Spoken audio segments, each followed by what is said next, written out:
Now, a special report from KARE 11 Investigates. I'm KARE 11 investigative reporter AJ Lagoe with a continuing investigation we call Invisible Wounds.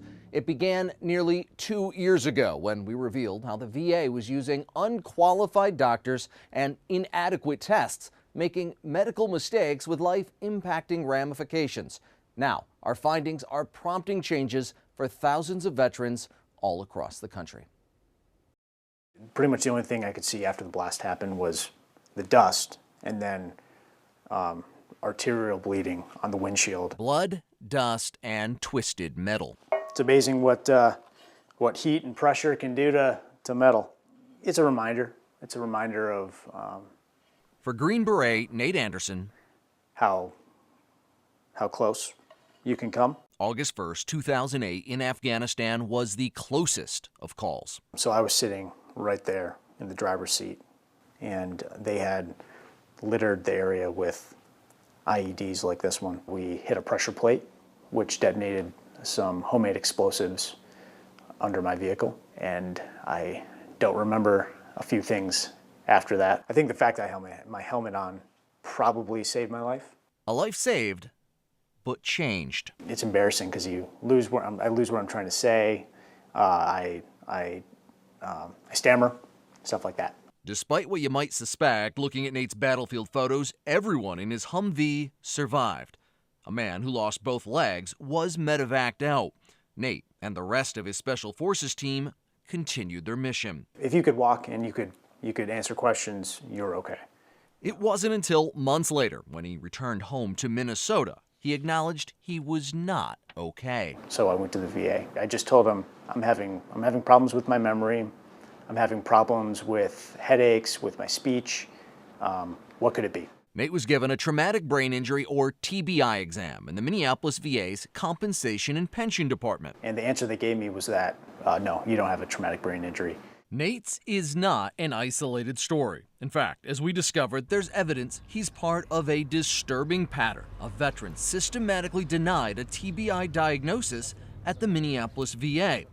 Denied by doctors who, according to the VA's own policy, were not even qualified to make that decision.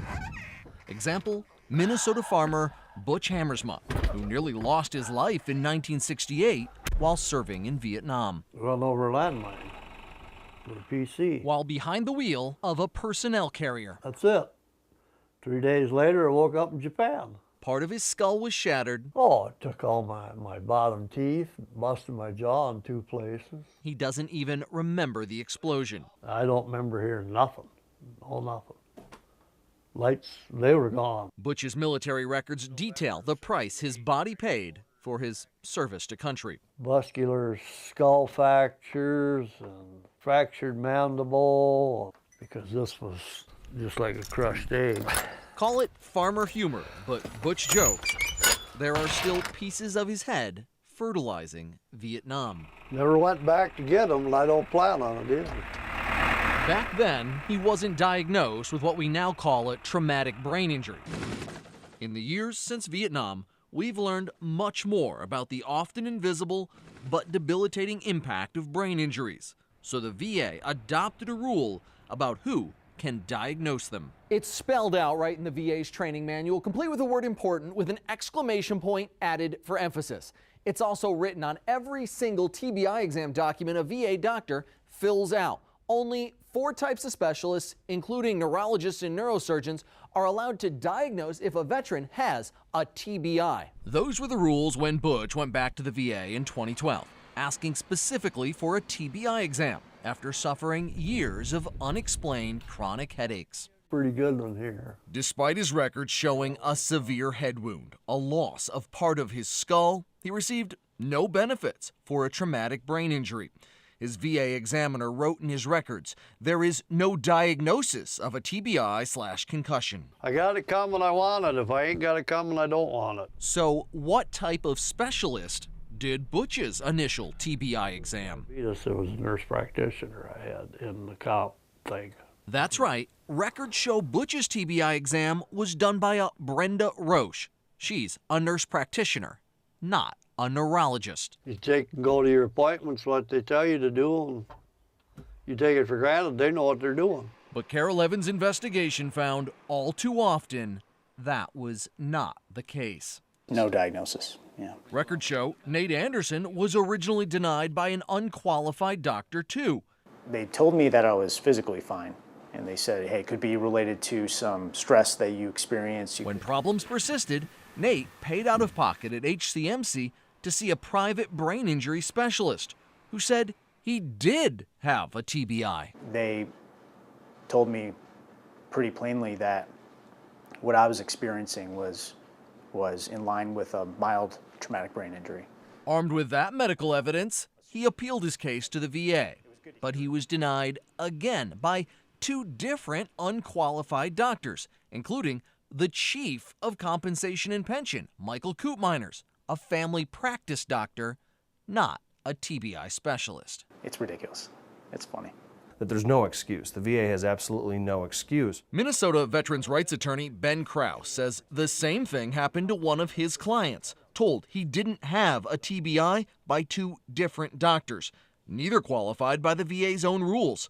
So Krause filed appeals and finally forced an exam by a qualified specialist who concluded the veteran did have a TBI. Now he gets more than $1,400 a month in VA benefits. Had he just gone away, he would have been shy $1,000 a month for the rest of his life. We wanted to know just how often were veterans being denied proper exams. In fact, when Carol Evan requested records through the Freedom of Information Act, we found out of the 21 medical professionals who performed initial TBI exams at the Minneapolis VA between 2010 and 2014, only one of them was a TBI specialist. VA officials refused to answer our questions about unqualified doctors on camera. But just one day after we aired Butch's story, the VA issued this statement, admitting it did conduct some initial TBI evaluations with providers who were not specialists. How many improper exams were there? Back then, the VA refused to say. That's government. Don't want to get me started on government. Coming up, our search for answers is just beginning, and it prompted a national investigation. If it happened in Minneapolis, it's possible, and I would argue probable, it happened elsewhere.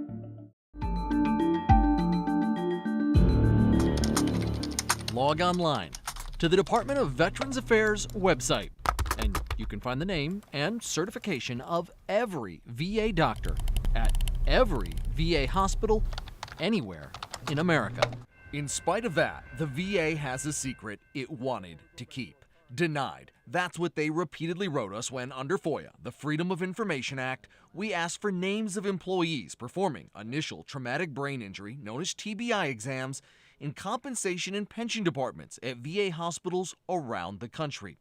You may be asking, why did we want that information to begin with? I still got wires up here and in my jaw yet. They'll never come out. It's because of veterans like Butch Hammersma, the Minnesota farmer left part of his skull behind in Vietnam when he drove over a landmine. First time I looked in the mirror, I thought I was done, got killed. When we discovered that veterans like Butch had been examined by unqualified VA doctors, It was a nurse practitioner I had. we wondered, how many more cases are there? At first, the Minneapolis VA tried to minimize the problem with a letter to veterans saying a small number of initial TBI exams were not performed by the required specialists. But that wasn't true. Carol Evan kept digging, and buried in thousands of pages of records the VA was eventually forced to release was this internal email, written months earlier. It shows VA management already knew that of the 568 vets to receive initial TBI exams between 2010 and 2014, 60% were not seen by one of the 4 required specialists. But the VA's stonewalling didn't stop Congress from pressing for answers, responding to what Carol Evan had exposed. We can't leave these things for chance. I want to know that every veteran that went in to do a CMP exam and specifically being screened for TBI saw a qualified medical professional. Based on what we'd uncovered, Representative Tim Walz demanded an official nationwide investigation of TBI exams. If it happened in Minneapolis, it's possible, and I would argue probable, it happened elsewhere. The congressman was right. From the farm fields of Minnesota, Our investigation soon took us to the windswept plains of the Texas Panhandle to meet a whistleblower at the Amarillo VA hospital. Think of what they've got to deal with if they're misdiagnosed. They're out in Never Never Land. It's a crime. Dr. Roy Maracas, a retired Army colonel with 2 tours of Iraq under his belt, was at the time chief of the Amarillo VA's Compensation and Pension Unit. The issue of unqualified doctors seeing veterans for TBI exams, it's happening here in Amarillo? Absolutely. Without a doubt. Absolutely. Traumatic brain injury exams that were done by people that weren't supposed to do it. That were Dr. Maracas told us he'd seen Carol Evans' reports. Has uncovered evidence that the VA has been using unqualified doctors. So could not stay quiet when he saw emails showing that before he started in May of 2015, unqualified doctors had diagnosed 70 veterans in Amarillo alone. If it's in Minneapolis, if it's in Amarillo, where else is it? Still to come. This process almost made me take my own life. Minnesota veterans finally begin receiving care previously denied.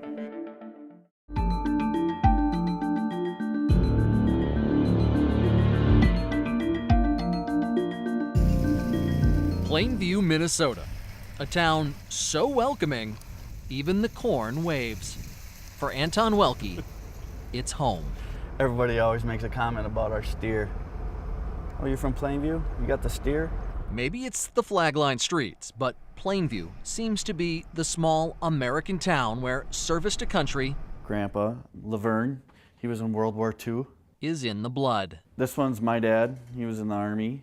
He was in Vietnam. And right here's mine. Anton served on the flight deck aboard the USS John C. Stennis. I think it's everyone's duty. They should do it. That's why I did it. But that service very nearly cost him I'm like, we're not going to make it. This is not working. not just his marriage to wife Christina, but almost everything. Almost made me take my own life. Go. Just what could spark a man Drop it. who appears to have so much to live for, to contemplate, It's right in here somewhere. ending it all? The answer lies buried in the pages of his military records. I've never read any of these. On a night when battle station alarms were sounded on board the Stennis, There it is. April 6, 2002. Running up ladder well, hit head on bulkhead. Bam. I was sitting on the ground and grabbed my hand and there was blood all over it. And I was just kind of like, whoa. a heavy metal hatch There was some vomiting. slammed down on his head. Just took me down to medical and got me stitched up and went right back to work. The blow to the head was soon forgotten, but it wasn't long, a few months, before the young sailor started exhibiting unexplained issues. Sleeping was one of my main issues. I would fly off the handle. Bad anger issues. I started realizing that the guy that I married I wasn't really sure who was going to wake up every morning. After leaving the Navy, Anton and Christina returned home to Plainview and started a family. But the once happy-go-lucky Anton seemed to be battling Dr. Jekyll and Hyde, you know. an ever-growing list of internal demons. I just get mad at my wife, or I get mad, I lose feeling in my arms, and just I'm so drained, I can't stay awake. He has a sleeping disorder. He has a mood disorder. He has panic disorder. He has been diagnosed with PTSD. In 2012, believing Anton's issues might be related to his military service, his private doctors at Mayo recommended he go to the VA for help. I truly thought I was going for help. The VA sent him to their compensation and pension unit. And he's trying to tell them, I need help. Not I need money, I need help. Help me. Because of the old blow to the head detailed in his service records, Anton received a traumatic brain injury or TBI exam. Records show Dr. Wanda Blaylark did no neuropsychological testing and found no diagnosis of TBI. Anton went home with no TBI treatment and no answers. It is, it's a big thing to sit and wonder in your head. Am I nuts?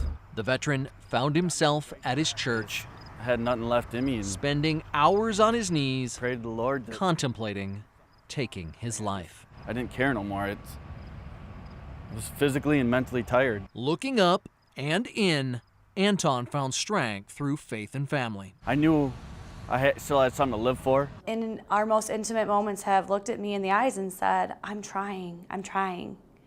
Like, I don't want to lose you guys. But there was still the question, why did he have these problems? 3 years would pass before the Welkes got an answer. It came after Carol Levin began investigating how the VA had been using unqualified doctors to conduct TBI exams. As we began pushing the VA for answers, Anton and more than 300 Minnesota veterans were notified the doctors who did their original TBI tests were not qualified. Remember, VA policy mandates only 4 types of specialists, including neurosurgeons, are qualified to make an initial TBI diagnosis.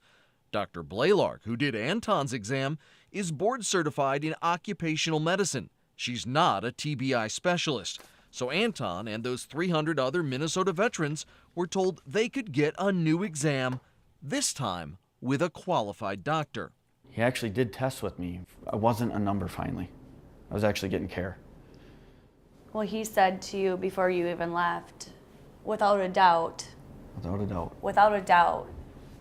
you have a traumatic brain injury, and thank you for your service. That finding by a qualified TBI specialist threw open the doors that the VA previously closed. Anton's now receiving treatment and cognitive therapy in the Minneapolis VA's top-notch polytrauma center. They got me set up for classes to help my memory, to help me get some of the stuff back that I've lost. But he's left to wonder why the VA used a doctor not qualified to diagnose his injuries. Yeah. And denied him the help he needed for the past 3 years. Because this could have happened 3 years ago. 3 years have went by since the original exam. So there was another 3 years that we sat and wondered why. When we continue, it was a systemic national problem. Thousands of veterans nationwide learn they were victims of an injustice.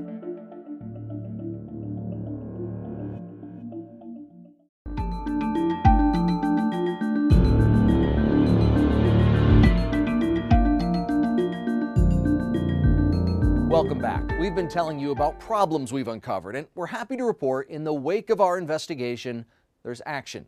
Not just here in Minnesota, but across the nation.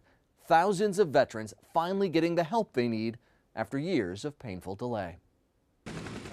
From Vietnam I got all blue to hell. to Iraq and Afghanistan, We hit a pressure plate. they served their country I paid a price. and came home with scars. Oh yeah. Some visible, This one here is a pretty good one here. some seen only by those who know them best. I started realizing that the guy that I married I wasn't really sure who was going to wake up every morning. TBIs can be difficult to recognize, so VA policy states only 4 types of highly trained specialists are allowed to diagnose them.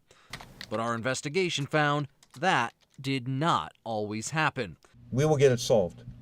That's all what's important, AJ. We'll get it solved. VA Secretary Bob McDonald, appointed by President Obama to clean up the VA, promised to get to the bottom of the TBI testing debacle. We're going through it with a fine-tooth comb nationally to make sure we get all those veterans in and we get them what they deserve. During the summer of 2016, the VA completed that internal review Secretary McDonald promised, and what they found was bigger than anyone expected. This is not just a Minnesota problem now.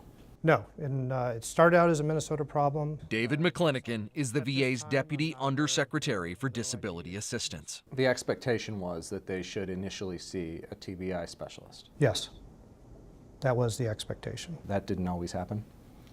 That's correct. From the data that we have now, we know that that did not happen for those 24,000 veterans. 24,905 veterans to be exact, according to Carol Levin's analysis of VA records. We filed Freedom of Information, FOIA requests for that data showing just how many improper exams were done at every VA facility in every state in the country.